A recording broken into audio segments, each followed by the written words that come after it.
There we go. Welcome, everybody. Here we are at our League of Women Voters of Colorado Alternative Voting Methods Statewide Task Force. Sorry for the delay in the start of the meeting. Here is our agenda. We have a special guest today, Justine Metz from the Center for Election Science. And I don't know, Justine, if you would like us to do introductions first so you know who you're talking to, or if you want us to hold off on that till afterwards when we can do our regular business, like talk about what we did in the last meeting, when our next meeting is going to be, things like that. And then we also have, I thought I'd show people what the ballot is going to look like for Boulder. We're having our first instant runoff ranked choice voting for mayor this fall. Then there's an update on the primary election reform study. And finally, we can try our movie night idea again with a movie on proportional representation. So just to let everybody know, this is our voting methods position. We're not going to read it right now, but it's not supporting any one particular method. It's saying we support methods that are better than plurality. We recognize that there are different methods for single winner elections and others for multi-winner elections, and that we should conduct post-election analysis. We show this slide at every meeting, and you also signed something before you registered for this meeting saying that you would be respectful, and we also need to point out that the League speaks with one voice based on our positions reached through member consensus. Okay, so Justine. Yes. Hello. Would you like me to introduce you now, or would you like to have everybody introduce themselves and know who you're talking to? Or yes, I would love if everybody doesn't mind doing the round the horn. It's helpful, and I would encourage also as we're chatting that we can make it engaging. Pat, are you okay with checking, going through, doing introduction? I'm Pat Venturo. I'm a member of the League of Women Voters of Boulder County's voting methods team and have been involved with this team for a number of years. So it's, always good to just keep educating myself. Okay, Tony Larson, we sort of introduced you before. Yes, this is a new position for me and for the League. I will be coordinating the activities of all the task force. We now have 8, so that was beginning to be a little bit unmanageable for one person that's also doing a lot of other things. So my sole job is to coordinate what's going on with the task forces and the Legislative Action Committee. Okay. And Tony might be overqualified for this job. She's a former Colorado League president and has served on the National League board also. Yeah, just a little bit. Okay, Rich Lenz. Oh, hi. Thank you for recognizing me. Can you hear me okay? Yes. Oh, it's always good to check in on Zoom in my experience. So my name is Rich Lenz. I call myself the Stamp Guy. I've been waging a 4-year campaign, plus 4 years now, to have all of our Colorado election ballots sent with prepaid postage return envelopes. And I can speak about that at length, but I got a feeling this is not exactly the correct forum for that. I do like to learn more about elections, but I am dedicating all of my political energy towards having all of our voters get a ballot that has a prepaid postage return envelope, just like it happens in California, Oregon, and Washington. And I've had a very recent conversation with the Secretary of State's Director of Elections, and I would love to tell you about why they oppose that. Okay, well, maybe later if we have time. Jen? Hi, I'm Jen Cleland. I'm also a member of the Boulder County League's Voting Methods team. I'm the co-leader of that team with Celeste. Okay. And are you still in California? It looks like you might not be. Actually, I am in Boulder this week only, just for a quick visit home. Justine, just some of the folks here know, I'm also a math professor at the University of Colorado, and I work on mathematical analysis of redistricting, among other things. Oh. And I am spending this semester at a math research institute in Berkeley, where there's a whole collection of us folks who study such things, and I'm having a fabulous Your time. people. You got to Yes. hug, big hugs, big group Yep. hugs. Yes. May I Betsy. interrupt with just the quickest of question to Tony? I understand that the director of elections here in Colorado, an employee of the Secretary of State, said recently to me that California does not get paid postage return envelopes for all of their elections. Was he accurate? That's, I think somebody who has more expertise than I But- about the details around In the country California? would be able to answer that. Oh, sorry. That's fine. Thought you were from California. No. I live in Denver. Or you're Sorry. talking about maybe Jen? My bad. No? Jen, do you know? I don't know. I'm just visiting for the semester, but I'm not voting there, so I don't know what they're doing. I let it go. Okay, moving on. Betsy McBride. Hi, my name is Betsy McBride. I'm visiting with you from Boise, Idaho. I'm the co-president of the Idaho League and long ago, president of the League of Women Voters of Colorado.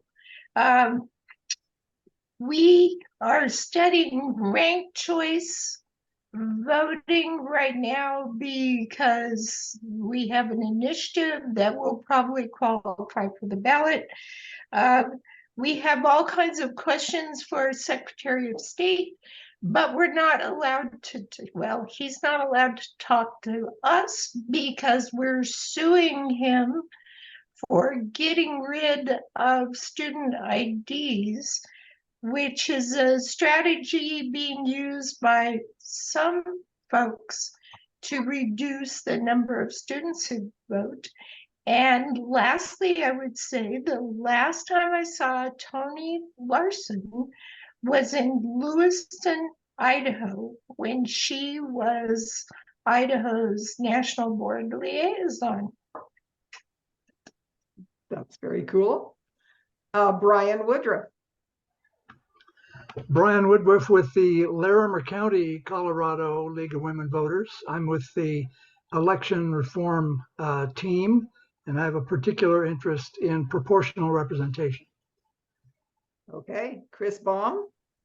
Yeah, I'm Chris Baum, and I'm just a member of the Approval Voting Party here in Colorado, and I've worked with Frank and Blake for several years now. And moving on to Frank Atwood. Frank Atwood, a member of the Approval Voting Party and also involved with Approval Voting USA, and look forward to hearing the discussion. Cleo Czar. Hi, my name is Cleo. I am with the Colorado League of Women Voters. My husband and I work at the county clerk's office when we count ballots each year, and voting is a priority for me and my community. So saw it on the calendar and jumped in. Thank you. Welcome. Blake. I am Blake Huber, and I, along with Frank and Chris and others, are part of the approval voting effort here in Colorado. We know and love Justine. Thanks for being here, Justine. Sounds like you have a fan club here tonight, Justine. Well, I'll tell you what, I've never felt more protected than when I went to the Western Conservative Conference. I live in Denver, and I walked down the hill and I met Frank and Blake, and it was like they were like my bodyguards as I walked in. And Great. Yeah, I feel baby. very loved and very protected by my friends. Okay, Harvey. Where's Harvey? Harvey, All right, so sorry. Yeah. There we go. there you go. Yes, Harvey Branscombe. So I'm a kind of intruder here. Neil I happened to call Neil 10 minutes ago and he said, "Oh, why don't you jump on this call?" So here I am, but electionquality.com is my website. I've been working in Colorado, trying to achieve transparency of election records primarily, but also improvement in process. And I got a few words of mine in Colorado election law. Gosh, I've had other secretaries of state been more friendly to me and appointed me to committees, but in recent years, not so much. I'm out in California right now where I'm sitting in my dad's house because he died and taking care of his house. But I'll be back in Colorado to watch, and I'm trying to figure out how to get watcher credentials because I watch in many counties and many elections in Colorado. Okay, That's it. sorry to hear about your dad. Jeff, you're muted, Jeff. Jeff Withers, Denver League of Women Voters. I'm new to alternative election methods and hang around this task force just to try to learn more. And Neil? Hi, I'm Neil McBurnett in the Boulder League. I've been doing voting methods for several decades and put up the first in-depth materials on the internet about approval voting back in the 90s. I know all three of the people who independently invented that in the 1970s. Former board member of the Center for Election Science. Yep. Currently on the Verified Voting Board and the Bipartisan Election Advisory Commission that the Secretary of State has in Colorado. Very active in election integrity and helped put together the recent security position that the Colorado League has. And from the auditing and election integrity world, I would say that the ability to audit our voting methods, especially the more complicated ones, is hugely important. And that ranked choice approaches are uniquely hard to audit. And there is no known method to do a risk limiting audit of a multi-winner ranked choice election, the single transferable vote. Whereas approval voting can be audited by the current election auditing software used in Colorado, and proportional approval voting would achieve proportional representation and also not be too hard to audit. So I'm a fan, and of star voting for that matter. Okay, great, Neil. Is there anybody else besides Celeste who introduced herself? And I'll let her introduce Justine. That's all I see on my screen. Jane Dunk is also with the league. I don't know if she's still there you in want to person. say hi. Yeah. Thank you, still here Jane. in person. Jane Dunk, I'm the operations manager for the League of Women Voters Colorado in the main state office. Great, thanks, Jane. Okay, Celeste, I'll let you introduce Justine. Before I do that, I wanted to follow up on a couple things. Rich, you want stamps, and did you attend the elections task force meeting where Judd Yes, Choate he talked did. about that? Yeah, I Okay, did. so Yeah, I don't know that I made a lot of friends there. But he was wildly wrong on both the data and on the analysis of the data. But, you know, I don't need to deter the conversation to something that's somewhat off topic. However, if I'm given an opportunity, I certainly will. I just wanted to let people know that the League of Women Voters did discuss this at their elections task force meeting, and that meeting should be recorded and you could go back and listen to it. And then you could contact Rich and find out what was incorrectly said at the meeting. Yeah, I recommend the meeting highly. There was a detailed discussion, and I think both Rich and Judd had great points. So thanks. And then does anybody know Anna Repka? She was on this call and has since disappeared, and she registered, and I don't know who she is. I don't know if you know anything, Jane, because you get all the registrations. But I thought I'd mention that. Yeah, I don't know who that is off the top of my head. Okay. And then Dwight Shulman from the Secretary of State's office was supposed to be here today. Neil, I asked in the chat just to you if you could contact him and find out I'll remind him. if he's planning on coming. Felix Sargent, who's on the board of the Center for Election Science, also signed up for this meeting. I don't see him. Chris Humphreys and Frank Bennett, I think they're both in the Denver League. Jeff, do you know anything about them? Because tomorrow is a meeting for the Denver League, and it would be Yes. nice to No, have them here. I don't know anything about it. I'm sorry. Okay. Okay, I just heard a ding. Maybe somebody else just joined us? No? Okay. Oh, Jan Koch just joined us. I don't know if he's ready to introduce himself or not. Justine might already know Jan. He was one of the original Center for Election Science people. And he lives in Fort Collins, Colorado. Oh. Jan, you're a computer scientist. Anything else you want to say about yourself?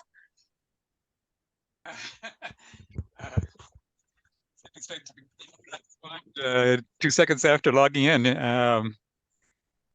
I don't know. Yeah, I guess not. Thanks. Okay.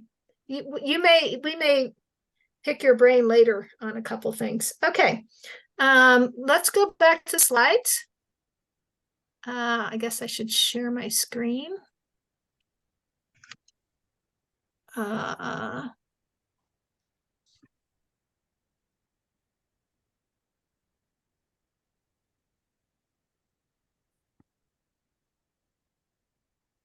Can you see the screen? Yeah. We can. Okay, so welcome, Justine.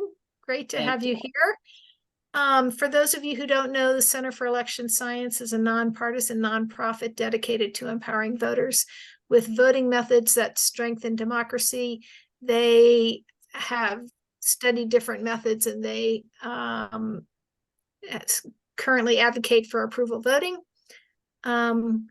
And Justine has 30+ years of leadership experience, including her role as Chief Marketing Officer at the Bank of America. Justine has also served as interim CEO of Colorado Inclusive Economy, a collaborative of executive business leaders focused on making Colorado the most inclusive and diverse state in the nation. We also just got a new person on who I haven't met, Wes Benedict. Wes, we've been going around and introducing ourselves. Would you like to say who you are and how you got interested in, or did you just go off? He's there. Oh, there you are, Wes. Welcome.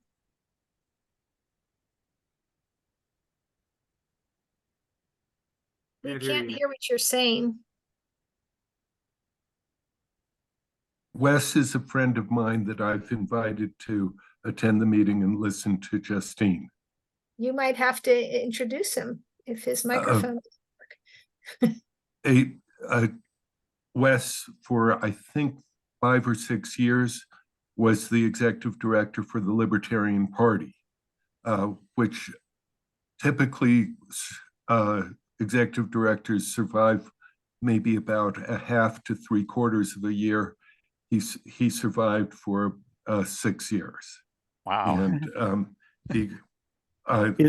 yes, I'm hoping he'll become Justine's successor, but that's a secret between Justine, myself, and Wes. It's a secret to me too. Yeah. Okay. Is my sound working now? Yes. Hi, Wes. Yes, it's working. Nice to meet you all. Nice to meet you too. Celeste, do you want me to just jump in, or? Sure. Or do you have another slide? I had one more slide. Okay. With what we thought you would be talking about. Yep.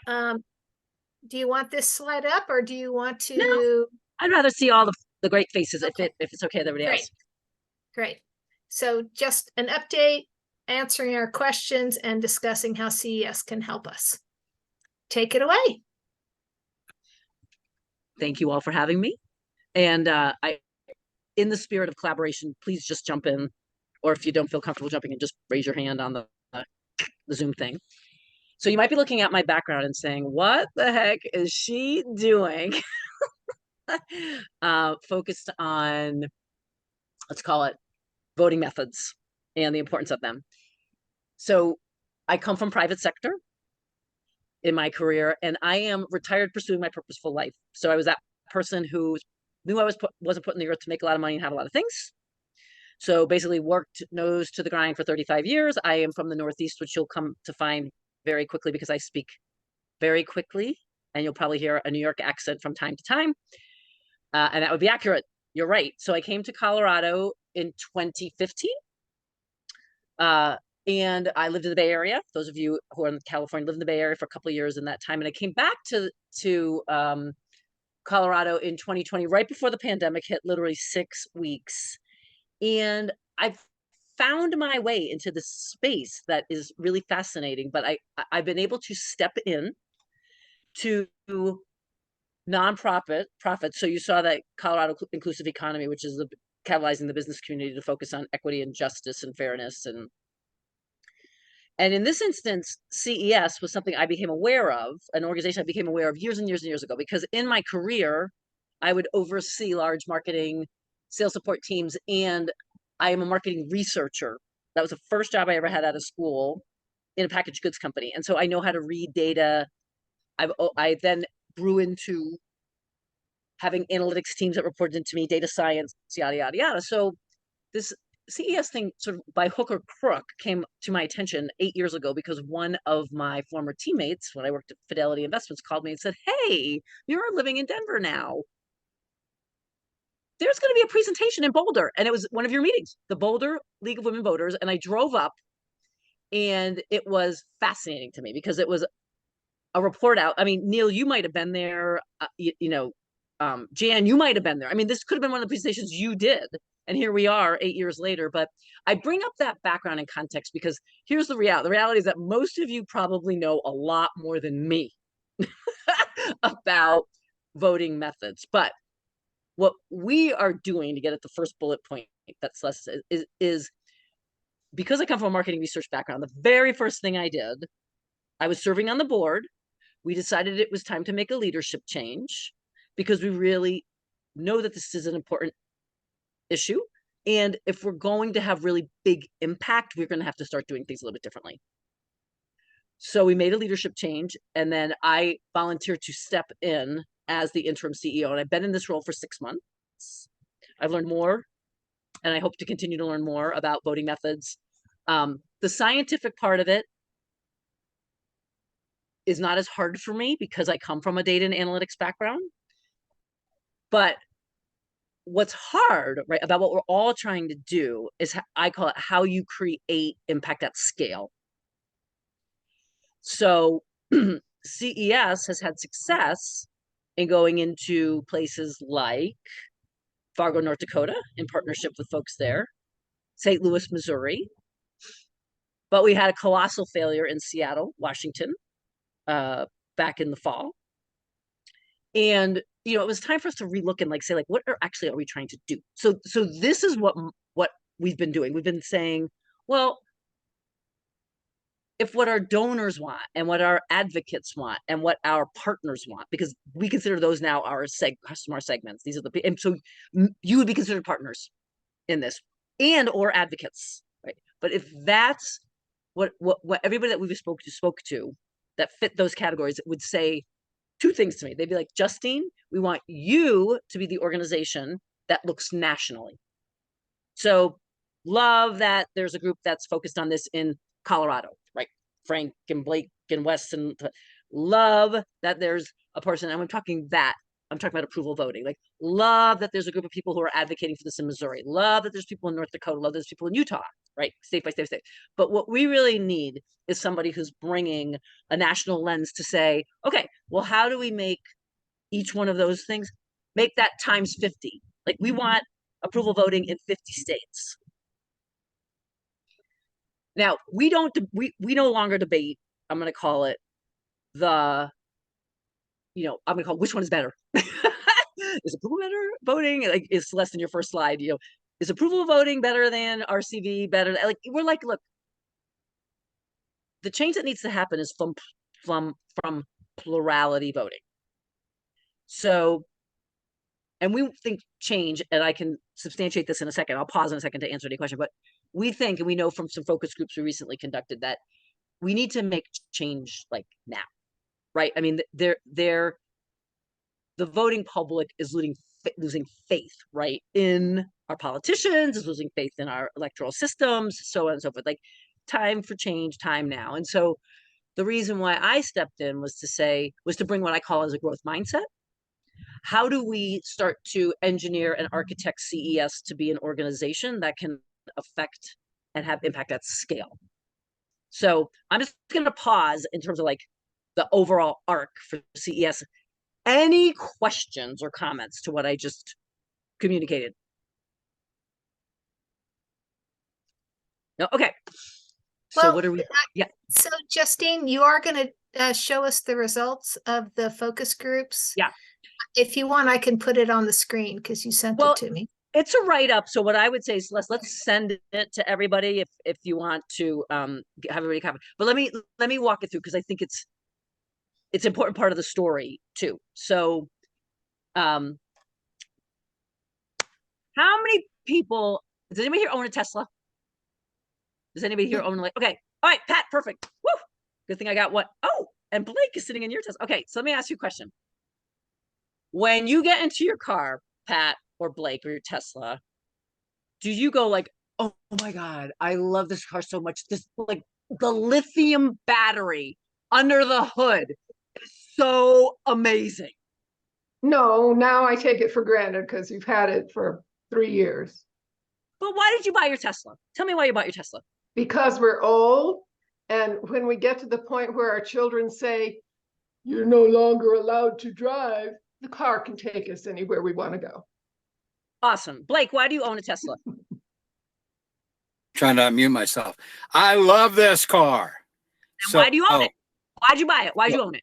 So this thing here, this body is 73 years old. This mind up here is 27 years old. When I drive my Tesla, I'm 17 again. So yes, I love this car. It's sporty, it's easy, it's quiet, it's helping save the planet, though there's some controversy about it, but there's so many benefits. We don't have enough time for me to go through all the benefits. It's a concept that the battery's renewable. You don't have to build a brand new battery every time. You can tear this battery out when the car is, and the car's not going to waste away like most gasoline cars do. It's not going to rust away. But when you want to recycle the battery, I put 45,000 miles on this in a little over a year. I expect to get 100,000 miles out of this before I trade it in on a different model. So whatever's left of this car, if they need to recycle it, they can. So I'm talking benefits. Right. Okay. Yes. Okay. Awesome. So like, right. Pat said, look, I mean, you didn't say it this way, Pat, but you're like, hey, look, I bought the Tesla because it's going to keep me safe. Right. I'm getting old. I can't really, I don't know if I'm going to be able to drive anymore. It'll drive for me. Blake, you're like, hey, I bought this car because it's whiz bang cool. I feel like a cool dude in it, da da da da da. Right. Yes. I mean, and you name it. This is exactly what we are learning, which probably isn't going to be a surprise to you, like, is in the focus groups that we're doing. The issue that we have in our elections, right? Nobody thinks about RCV or approval voting or star voting. Quite frankly, they don't care. What they care about is the lack of civility in politics nowadays. What they care about is that there are extreme candidates who don't represent my point of view. What they care about is the laws that are being passed don't represent my interests. What they care about is that politicians are bought by their donors. So what you will see when you get the document that I sent to Celeste earlier today is what we call like these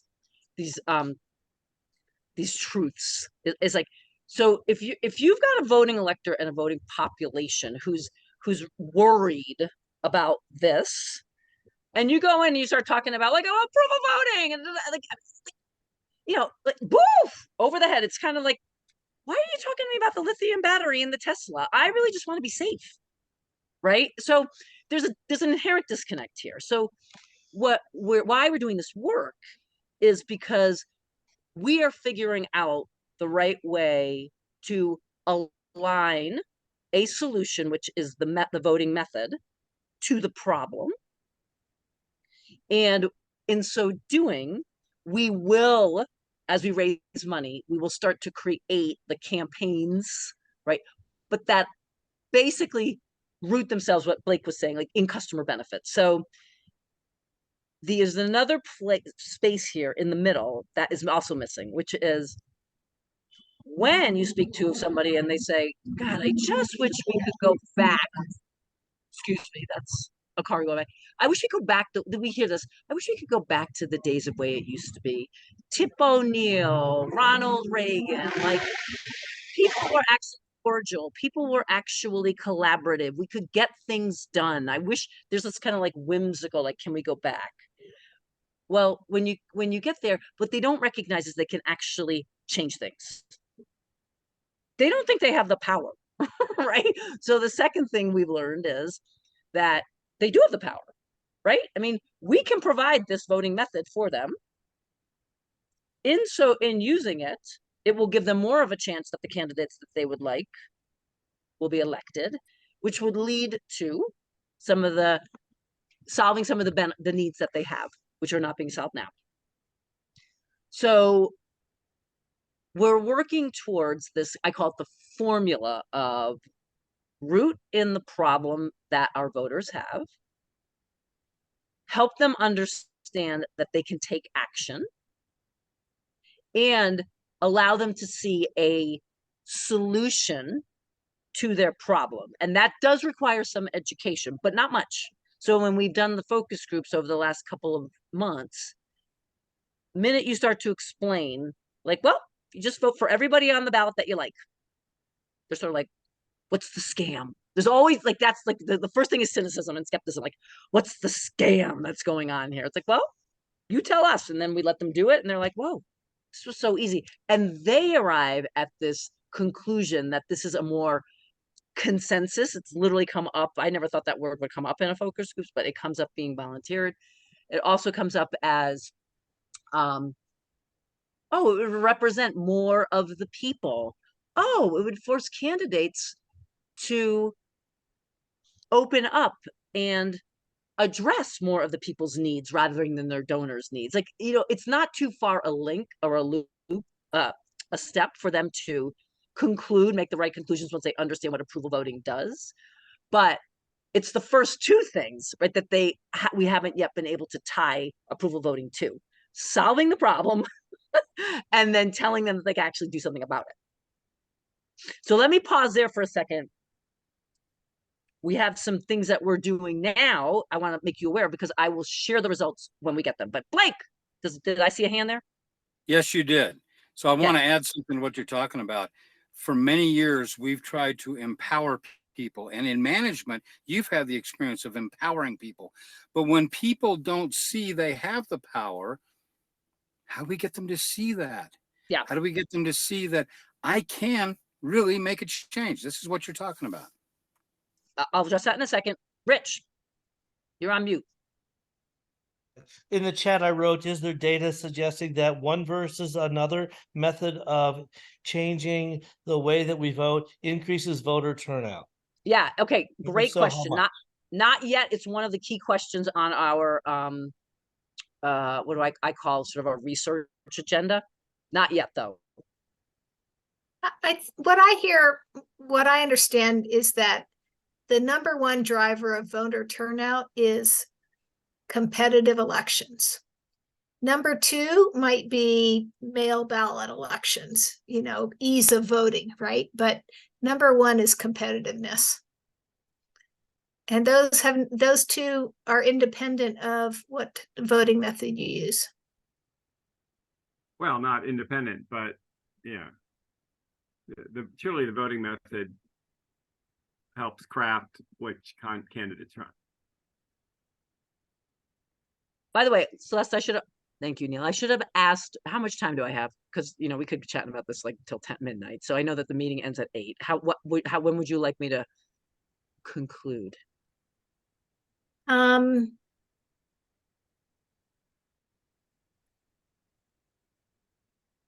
Another 15 minutes? I don't know. Okay, I'll be quick. we can always, I mean, you know, I feel like this could be iterative. Like we could, like, if we want, you can always call me offline. All right, so okay, first thing we're trying to do at CES is figure out how do we template, right, the series of actions to then go in to every state, whether it's ballot initiative or non-ballot initiative. I know.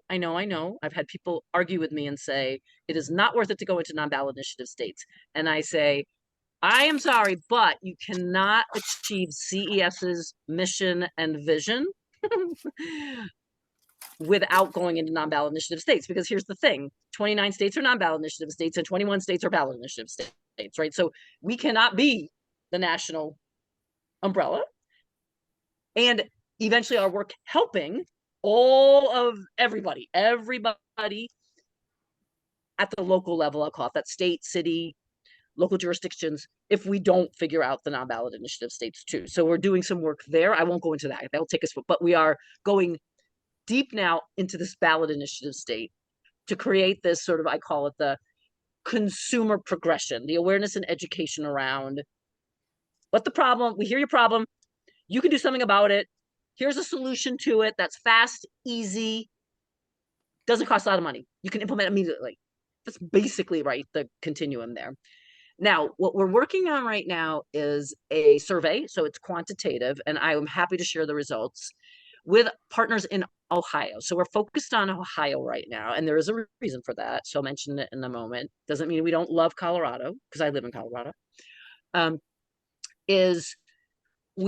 Another part of the thing that we get asked all the time, the equation is, well, is approval voting, and by the way, you can, again, fill in any method that you might like here, RCV or STAR or whatever, but can it win? Can it win in a ballot initiative? Right? So we have some quantitative research we're doing right now, which is pre-post, that we're hoping, well, it's not entirely scientifically pure from it because you'd have a control and you whatever, but we'll get some indication of, at least among likely voters in Ohio, once we expose them to information about, right, the method and what I just mentioned to you, how do people's perceptions move? Like, would they be more likely to take an action? Would they be less likely to take an action? So that is something else that we get asked all the time, and we will hopefully have some information regarding that for you and others also, which may be helpful. So we're deliberately doing research to, yep, Celeste, yes, go ahead. I find it interesting that you're talking about ballot initiative states and non-ballot initiative states, and you're talking about every single state, because there are, like in Maine, you're not allowed to use instant runoff voting or any kind of ranked choice voting, I guess, for statewide elections. Sorry, I should say for state elections. You can use them for federal, but it's against the Maine Constitution. And there's some talk that the Colorado Constitution is similar to the Maine Constitution and would not allow instant runoff voting for a state. The only two states that use instant runoff voting right now are two low population states, Maine and Alaska. Right. And Minnesota, I think, has talked about it, and somebody who attended our meeting last month and can't make it this time, you know, the Secretary of State there says, we can't do that. We're not Maine, we're not Alaska, we got too many people. But so if you could talk a little bit about the state election issue, because we've talked about whether we should try to work on a state election and making it having it use a better voting method.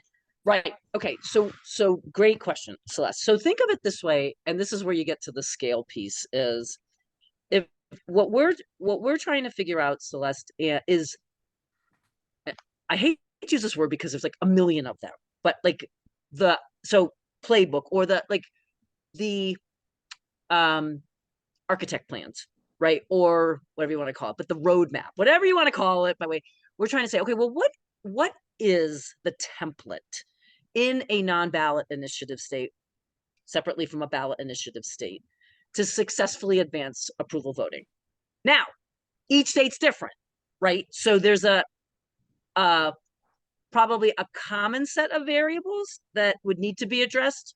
And then there are going to be variables that are unique to each state. So that's why this is a long journey for CES. We're playing the long game here, which is to say, so if we go in and we document literally every little nitty gritty little detail of these things we're learning, and then how you do them and who you do them with and who you have to contact and how many times and like everything, and you start to template that, then you could see a day where CES's role is no longer like building these, I call it frameworks and playbooks and roadmaps and whatnot, but you could see that what we start to do is we start to pivot towards, okay, let's go into Maine now, and let's figure out what are the limitations or the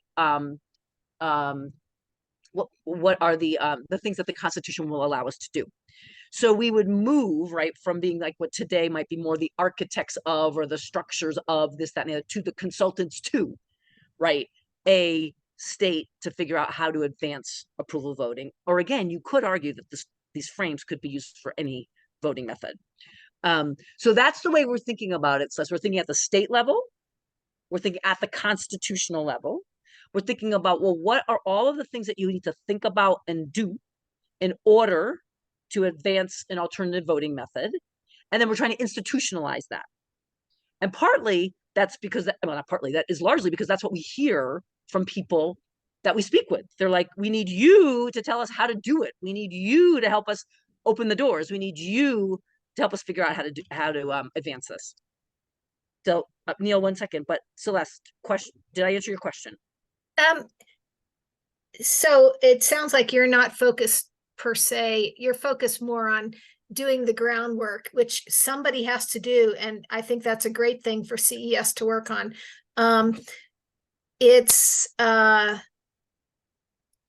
But like if Betsy wants you to go into Idaho and work on getting approval voting there, sounds like she might have to wait. Depends on where Idaho is on your list. I don't know. Anyway, I don't know that I have more of a question. Well, my hope would be if Betsy, just to play that out, and then Neil, I'll come to you in a second. My hope would be that Betsy, in knowing this, would call us, right, and say, okay, what have you learned? What do you know? How can we do? And we could first say, like, okay, like, here's the one thing we've learned as we've been building this in Ohio, because Ohio is our beta test for for a ballot initiative state. We used to be a group that would work through primarily grassroots advocates.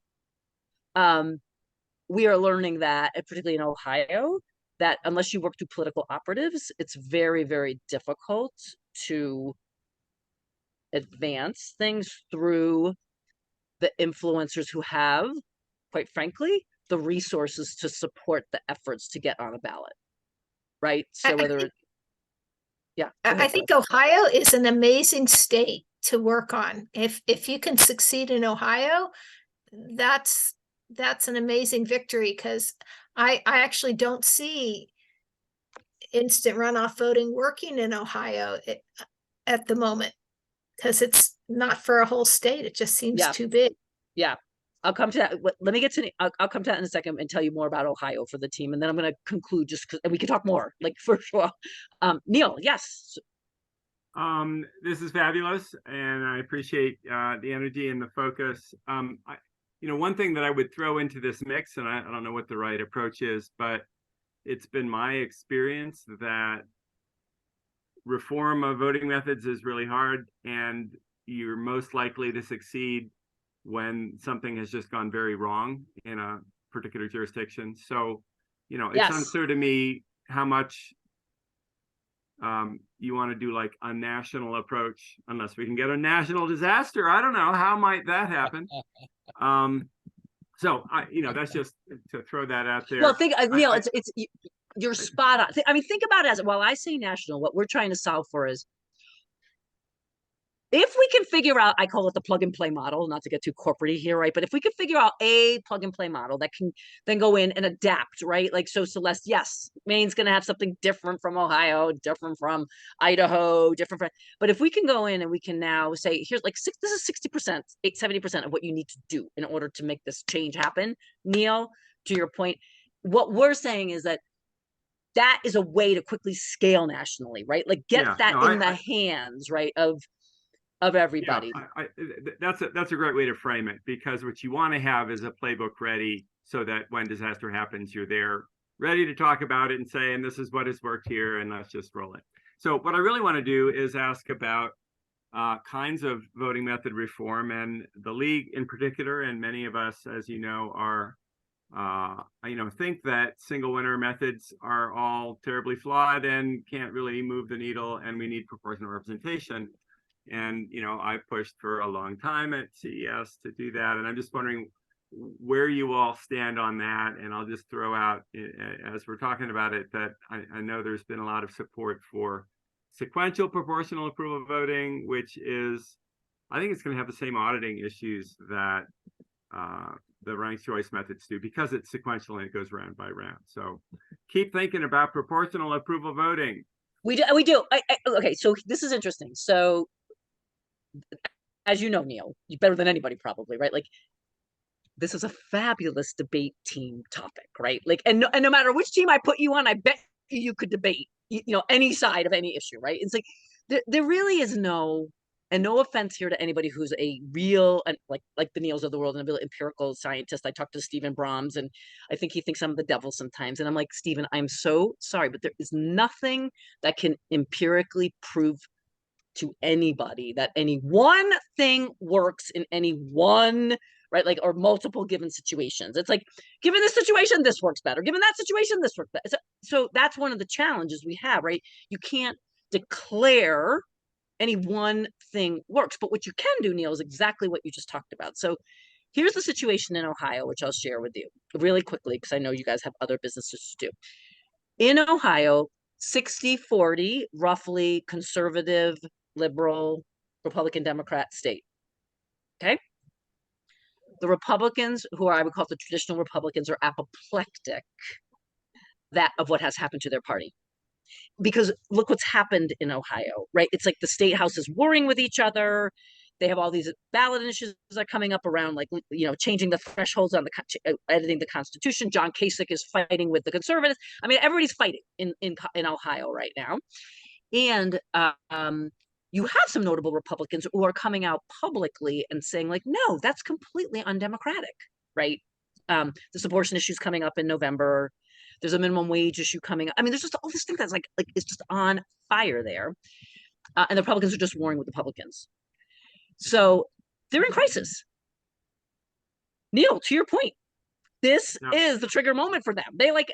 So the people who actually reached out to us, who we are partnered with there, is a group called the Strategy Group. And they are hardcore conservatives, meaning traditional conservatives. And we are thrilled to be working with them. We also have the equivalent on the liberal side. So we have CES has engaged with, because we are nonpartisan, and what we've done is we brought both sides to the table. We brought the Republicans, we brought the Democrats together. And now we are working with the Chamber of Commerce, who is what is run by a former House of Representative Congressman Steve Stivers, who is a Republican. And at some point, Stivers probably wants to run for J.D. Vance's seat. And they are apoplectic that Vance is in the Senate, right? So this is the mess that is Ohio right now. But guess what? Now everybody's interested in voting methods. And what can we do to change this? Because we want more moderate candidates. And these extreme candidates are just ridiculous. And so, to your point, Celeste, Ohio has become a fascinating study. And that's exactly what we're doing. We're taking every step of this process that we've who's fighting with whom, and who needed to talk to whom in order to get that door open, and and it's a lot of money. I mean, we're talking $25 million that we're raising, but we've got line of sight to about 10 right now. So it's all of this scrum. But if we can figure Ohio out, and we can get on the ballot in 24, or if it doesn't, 25, there could be some big impact right behind that. Because once you get Ohio, I feel like, or a state like Ohio, like momentum will sort of spawn from that. So that's why we're spending the time and energy and money, quite frankly, there at this point. Okay, so I could go, oh, yeah, Frank, hi. Yes, yes, sir. And I'm Blake certain, has his hand up too. Okay. Blake's ahead of me, but I'm elbowing up to the front of the line. What I want is a clean approval voting selling tagline that I can put on my minivan that people don't read and blink, shake their heads and wonder what it's all about. Yeah, yep, deal. I need a clean tagline. You got it, deal. Thank you. That's the work, like, sorry, Frank, that's the work we're doing in terms of this, like, you know, what's the problem? Do they understand that they're empowered to change it? What's the method? How does it work? You know, all that kind of stuff. So, deal. Give me a tagline. Blake, Okay, so earlier Celeste mentioned that people want to see competition. They want to see voting that involves candidates who are competitive with one another. So I'm not sure I agree. I think that, and pardon me, Celeste, but I think that tends towards blood sport. And I would prefer people, my question is, in your focus groups, do you find people want or like consensus rather than competitive blood sport? Okay, so this is what we hear. We hear that people let's call it trained or unaware, like the notion of assigning a degree of preference. They like that. They like to be able to say, I like this person a lot. I don't like this person at all. And by the way, they like both sides of the equation. They like the like and they like the don't like. And in some cases, they like the don't like more than they like the like. I'm so happy I didn't vote for that guy because I hate him, right? Or whatever. So, but when you expose them to the method and they understand therefore the complexity that comes with it, they gravitate towards an approval voting, right? Because simple, fast, easy. And you know what they want? They want election results the night of the election. They don't want to wait for a few days. So those are all parts of, like, I call it the benefits that we're learning are meaningful and compelling to why, for us at least, who advocate for approval voting, are have some degree of advantage. That's the right way to say it. I just want to make sure everybody here knows what approval voting is. I mean, we never really defined it. Shall But I explain? Or? I can put up a ballot to show you what it looks like. So here's a plurality voting ballot. Vote for one is our regular single winner. And then if you're filling 3 seats, you get to vote for 3 in plurality. For approval voting, you just get to vote for as many as you want. And then the tabulation is usually, for single winner, it's the most votes wins.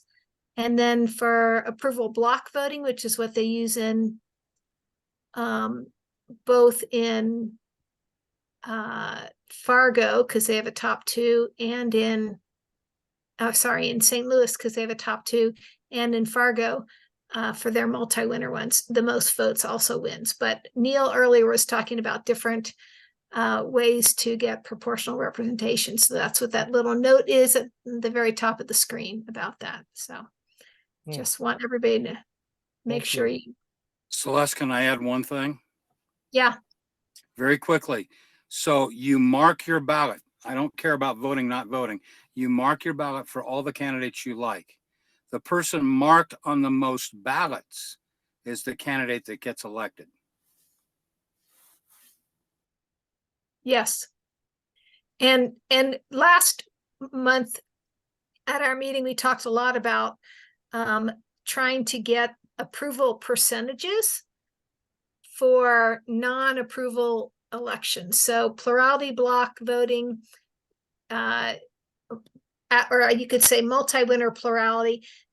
We would like to have that be recorded using approval percentages. So I don't want to get into too much detail about this, and I wish Dwight Shellman were here, because he and Judd Cho told me that there is no software that can do both single winner using just percent of votes and multi-winner using percent of ballots, which is the approval voting percentage.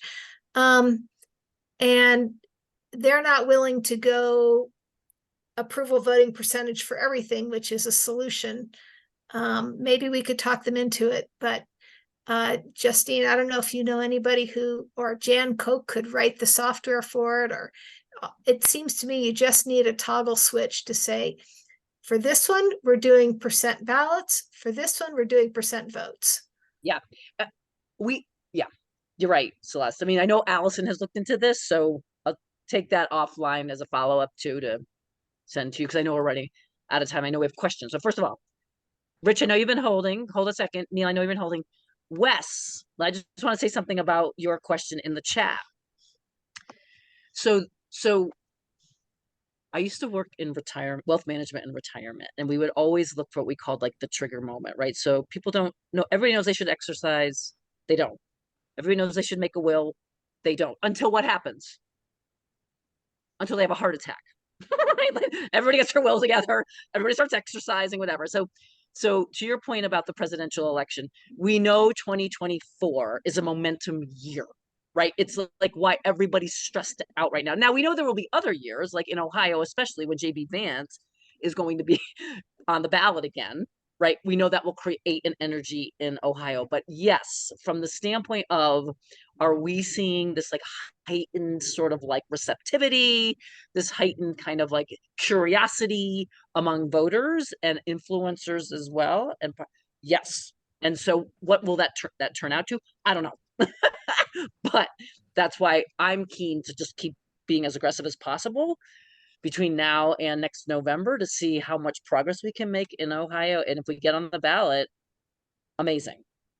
But donors are, in the end, like, let's like, I hate to say it, but if we don't raise the money, this stuff doesn't get done. And this is a lot of money. So if you want to raise money, it's also the time to raise money, right, towards the effort, because people will believe in the cause and believe that they can have an impact. Their money will have an impact. So the next year is critical. Right. You're right. So, Rich. So thank you, Celeste, so much for being here. I know other people will say thank yous many times. I don't think I've ever spoken to anyone who's probably as well steeped in this bit of the world as you probably are. I want to make sure I understand an answer to my previous question, which was about data supporting ranked choice voting, star voting, approval voting as increasing voter turnout. And I believe, just let me help you characterize your answer, and then something that I've learned as well, that your answer was no, there's really not significant data out there, and you can correct that if I've got a misunderstanding of that. I have been in this world of prepaid postage return envelopes, and I've searched ardently for data in that regard, and I found only tiny bits of data, and I did my own research project, which had eye-popping results. So I'm wanting to make sure I understand what you've said accurately. And it's not that there's a distinction between ranked choice voting versus star approval versus approval voting, and I don't understand all those nuances very well. It's more your area than mine, but I gather that you're saying in general that there isn't data to support that there is greater voter turnout when you use any of those versus just up or down. So what I said is the number one driver of turnout is a competitive. Right, I get that. I understand. Number one driver is competitive districts. And I guess I really want to say, is there any data regarding local elections, school board elections, in regards to any of these alternative voting methods that really pops voter turnout? So an interesting thing is that Broomfield is supposed to use instant runoff ranked voting this fall. but they didn't get 3 candidates to run for any of the seats, so they will not be using it. So Boulder will foot the entire bill for the software for this year's election. They will not share it with Broomfield. Oh. For what that's worth. So, Justine, do you have an answer to my questions? I think I properly phrased it long enough that you might have some sense of what I'm asking. Yeah, no, okay, so the stamp, I can't speak to the stamp piece, to your point, but and Neil or any of the other, I would call it people who've known this, like, so being a researcher, here's what I would say is my observation about the empirical evidence for voting methods is very narrow, right, Leroy? I mean, so in other words, there are things that have been researched, studied, and empirically proven narrowly, but very deeply. Like, for like all these different methods of voting and which one is more representative or otherwise. The gap we have in, I'm going to call it the landscape of evidence, is that there are far more questions that need to be answered or that could be useful in advancing the cause. And we hear yours, Rich, all the time. Like, can you prove that a voting method leads to higher voter turnout? And the answer to that question is no. Wow. You cannot. Now, can it be designed? Or can you go back and look at tons of data to then draw some correlations between voter turnout and the voting methods that were used in there, and then see if a method had resulted in higher voter turnout? You could, or you could try.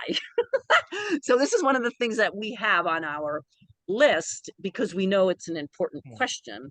We just don't have the answer to that question now. Does that make sense? Yeah, but it's an absolutely valid question. We hear it all the time. I just heard it in DC the other day. So it comes up a lot. Yeah. Neil. I was just going to briefly respond to Celeste's question about her point about reporting methods. And I think it's kind of simple. I mean, I look forward to hearing more from Dwight, who said he can't make it. But I just think we should always report by fraction of number of ballots and not try to report in multiple ways, because that would actually be confusing. But yeah. The whole thing that Dwight said is that it's confusing when a ballot measure passes with 46%. Yeah, and people ought to understand that. So, So you're talking about educating people more, which I'm in favor of, but meanwhile, Dwight is running elections and he wants to make it simple for people. So I think we may have to compromise on something like this, but or report 2 sets of data, like we've done with the Boulder City Council elections. We've reported percent of ballots and percent of votes. So, yeah. All right. So Celeste, I think, I mean, I know we could be talking here all night long, but I know you have other items to cover for business. So I wanted to say there are 3 people who've shown up since the meeting started that did not introduce themselves. So maybe we could have Deborah, Gaithia, and Martine introduce themselves. Deborah, you want to go first? Yeah, hi, I'm in Durango, Colorado, and I've just recently joined this committee. I'm still trying to learn my way around. I've been working on the study guide and the writing of the study guide. That's the only thing I've contributed. Thank you so much. Deborah's talking about the primary election reform study. And Rich, you asked a question about what about primary elections? And we're thinking about voter turnout in primary elections. Often, if it's, I mean, it comes back to competitiveness, right? If it's a safe seat, nobody votes in the general. If it's a competitive seat, everybody votes in the primary to, I mean, whatever, it depends where it's competitive. If it's competitive in the primary, they vote in the primary. If it's competitive in the general, they vote in the general. So, Martine, do you want to go next? Sure. Hello, everyone. My name is Martine. I am a proud member of the League of Women Voters of Boulder County, as well as a board member at large on their board, and a member of the voting methods team in Boulder. And I'm just here to learn. I came in late, but so far been learning a lot from you, Justine. Thank you for your time. Thank you. Thank you for coming. Jathia? Yeah, I'm also in Boulder County. I live in Longmont and on the voting method team for Boulder County League. And I've worked with Neil and others on a national unsuccessful attempt to get some voting methods language into the National League position statements. Well, nice to meet you. So Celeste, I would say this, thank you all for including me. Would love to continue to hear about all the progress you have. Now that you have a little snippet of CES, if you do go to our website, note we're in the process of revamping it based on some of this learning that we have. So if you hit a link and you hit a dead end, that's because we're revamping. But I, welcome any, reach out to me, give me a buzz, want to grab a coffee. I'm in Denver. I live in the Highlands. So well, while you're doing the website, it just reminds me, please, dear God, don't make links break. You have to go back and fix all the ones that you break, because we've got links out there all over the planet and we can't, abandon them. Actually, Neil, to that point, we're going to get somebody to hammer. I said to Chris yesterday, we're talking to the web designer tomorrow. And I was like, just get them to hammer on the website for a day. Just every link, everything, like does everything, so yeah, we're with you. For you, but yeah, we're with you, but okay. Thanks. And thanks so much for coming. Yeah, Fabulous. I'm anytime, invite me back. You get stuck with me, but I'm happy to help you in any way. And please, we are helping each other. So we'll stay in contact, I hope. Can I jump in for about a minute? Yes, of course. Yeah. So about the percentages, percent of ballots versus percent of quote votes. I think that if you for most voting machines, if you create an approval voting election by making each candidate be a separate election. In other words, like if you had, maybe it's the election for the mayor, but which has maybe 5 candidates, but you treat it as 5 different candidates for 5 different seats. And then what happens is, you have the votes will be reported as just the number of votes divided by the number of ballots. So I think that the question that you raised, it's doable. It's just a matter of reading the manuals for the election equipment and understanding it and putting it to proper use. The other thing I wanted to say was I recently heard about 2 weeks ago that Keystone, Colorado, is becoming home rule. And I think in that process, they may be looking at what sort of election system they want to have. And so I think this is a good opportunity to go lobby them and see if they would be interested in something better than plurality. And that's all I had to say. Thank you for coming. If they're going home rule, or if they're definitely going home rule, if that's definite, then they've adopted a charter and it already has in there their voting method. Superior is going to vote this November on whether or not to become a home rule, whether or not to pursue home rule. And so their first meeting is going to be December 19th if voters say they do want to pursue it. And then they'll have meetings for like 6 months. 5 or 6 months, they'll come up with a charter, so we can be on the ground there. Broomfield is rewriting their charter or parts of their charter. Erie has a charter on the ballot in order to become home rule. And we in Boulder County have talked to the people around Boulder County, Erie and Broomfield about these things, not with a lot of success so far. It's proportional representation is really hard for people to understand, and yeah, I don't know. We should talk some more. Yeah. Oh, Tony. I'm having a little problem here. Can you hear me? Yes. Yeah. I have a question. Are you going to do any follow-up with the position that we have adopted in Colorado? I know we were turned down by the National League a year or so ago, but are we going to do anything more with that?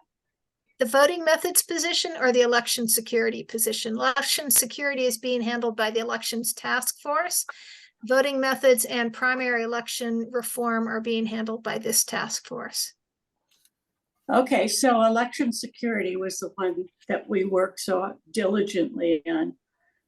Any plan? You're not answering that because you've got another group that's working on it. Right. Karen Okay. Sheik, facilitator of that one. Yeah.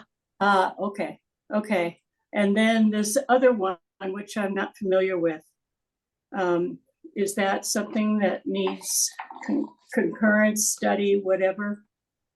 We're working on the study right now. It's on the agenda for today, so I could go ahead and show those slides. All right, I'm gonna leave you. Okay, Thank before you, you go, Justine. Justine, Thank you for including me. Yes. just before you go, let me show you a slide about okay, about an event that's coming up tomorrow. That's not the slide. Okay. Here. Tomorrow at 5:30 at Montview Presbyterian in Denver, there's going to be the Denver League is having a briefing on RCV. The 3 speakers are Linda Templin from RCV for Colorado, the Denver clerk Paul Lopez, and the Denver elections director Todd Davidson, who used to be in Broomfield. So Jeff, I think you're the only one here from Denver, although a couple other people registered for the meeting. And I hope that you will ask them what they plan, what their thoughts are on the 2 at-large seats, because they can't use instant runoff voting for that. And I don't know, Justine, if you're interested in attending that. I just wanted you to know about it before you go. I'll have to look. I don't even know what I look like tomorrow. So, okay, this is very helpful. Okay, I'm gonna make a little screenshot of it.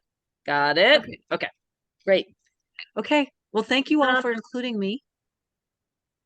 Thanks for coming. And we'll be in touch. all right, we're all in it together. Thank you.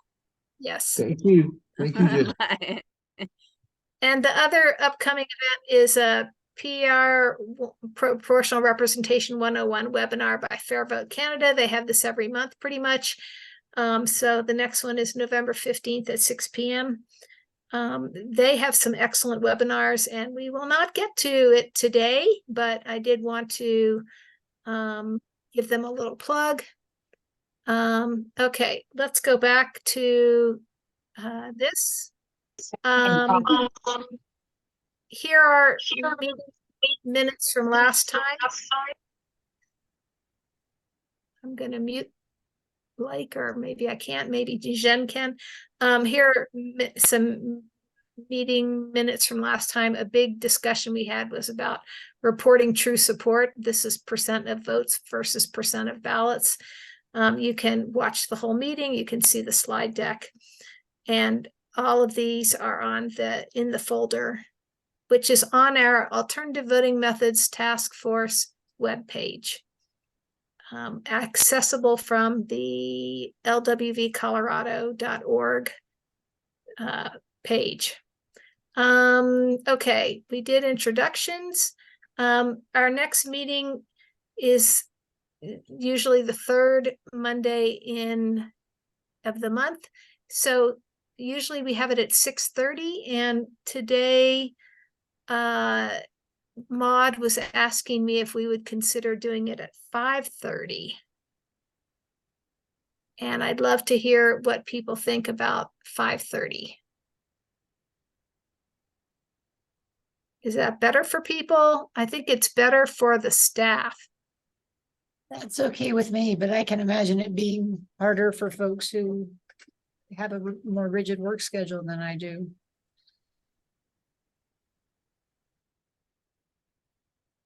Fine for me. Is it worse for anybody? I see thumbs up. Great. Okay. I think then we'll try to change it to 5:30. And I don't know how easy it is to do that, but let's try to do that. And I'll let everybody know. Okay. And then we were talking about the study. So oh, I was just going to show you what the ballot looks like for Boulder. Here is what the instant runoff voting ballot will look like. These are the 4 candidates. There's actually no reason to put a 4th candidate because your 4th choice will never get counted because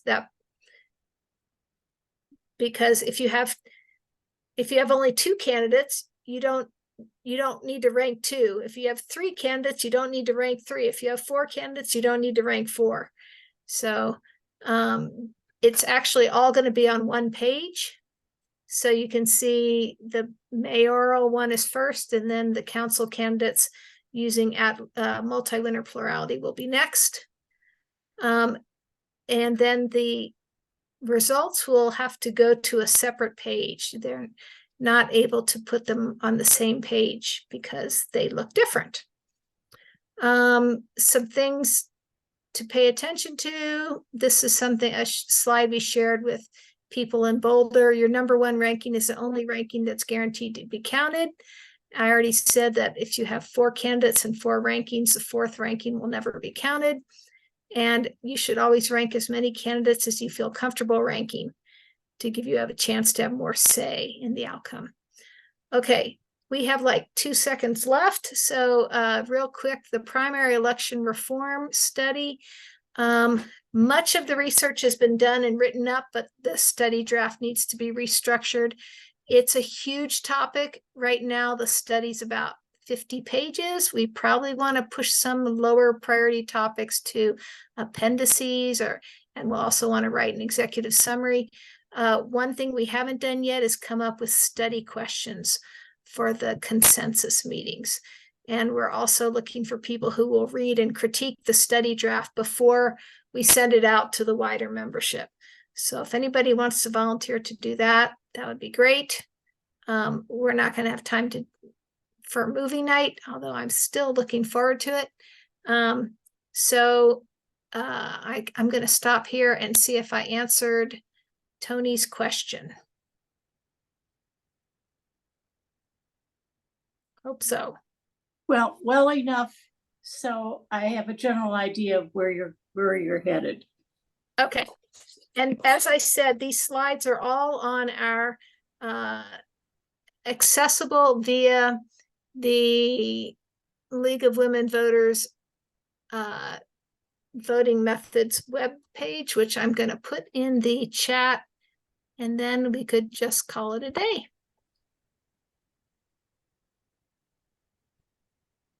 Who's going to the meeting tomorrow, the RCV meeting with the Denver League?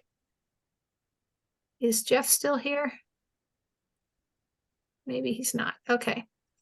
I might go, I don't know.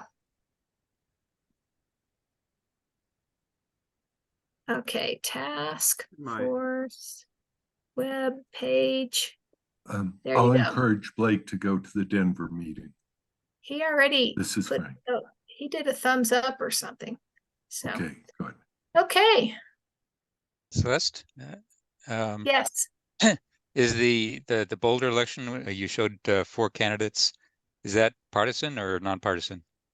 it's nonpartisan. Do you have an idea how closely the candidates are matched? 3 of them are on city council right now. There could be, we could have non-monotonicity. We could have the Condorcet winner not win the election. Okay, that'd be interesting. It's gonna be fascinating. I don't know. Neil is gonna get the cast vote records, aren't you, Neil? You bet, we are. Okay. I'm gonna want to play with those too. Absolutely. Deborah, you asked about discussing the study guide. Marcus himself thinks it needs reorganizing. So we're definitely going to be doing reorganizing. And if anybody wants to get down deep in the weeds on primary elections and wants to read it and critique it, that would be great. I know there was a fellow in Utah who volunteered to do that also, but yeah. Neil, you responded to Harvey, except you responded to everybody, I think.